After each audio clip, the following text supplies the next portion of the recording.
Eco উডসের পক্ষ থেকে আজকে আপনাদেরকে জানাবো কিভাবে দরজা দেয়ালে লাগাতে হয়। চৌকাঠ দেয়ালে লাগানোর আগে প্রথমে ৮ ইঞ্চি, ৪২ ইঞ্চি ও ৭৬ ইঞ্চি দূরত্বে ৩টি ক্লাম্প ১.৫ ইঞ্চি স্ক্রু দিয়ে লাগাতে হবে।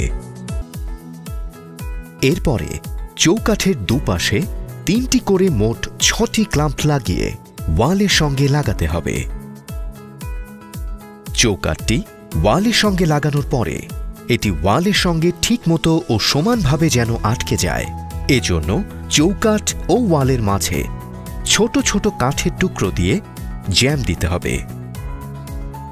এরপরে শল ব্যবহার করে দরজার ওপরে ও নিচে সমান আছে কিনা তা দেখতে হবে এবং প্রয়োজনে হাতুড়ি দিয়ে আলতো করে বাড়ি দিয়ে চৌকাঠের লেভেল ঠিক করতে হবে।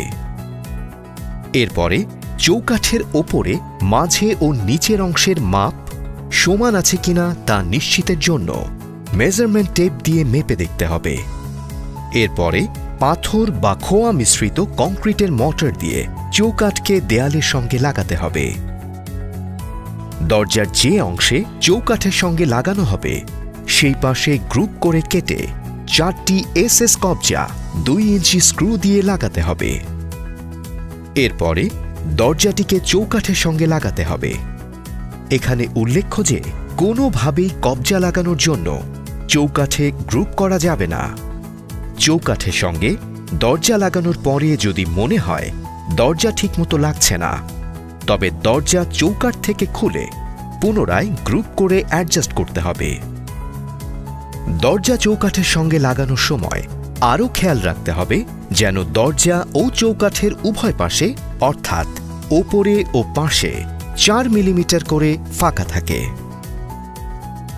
দরজা যেখানে ফিটিং করা হবে সেই বিল্ডিংয়ে যদি টাইলস লাগানো থাকে তাহলে দরজার নিচের অংশ ১/২ ইঞ্চি ফাঁকা রাখতে হবে। আর যদি টাইলস লাগানো না থাকে তাহলে টাইলসের থিকনেস বা ধরনের ওপর ভিত্তি করে দরজার হাইট অ্যাডজাস্ট করতে হবে।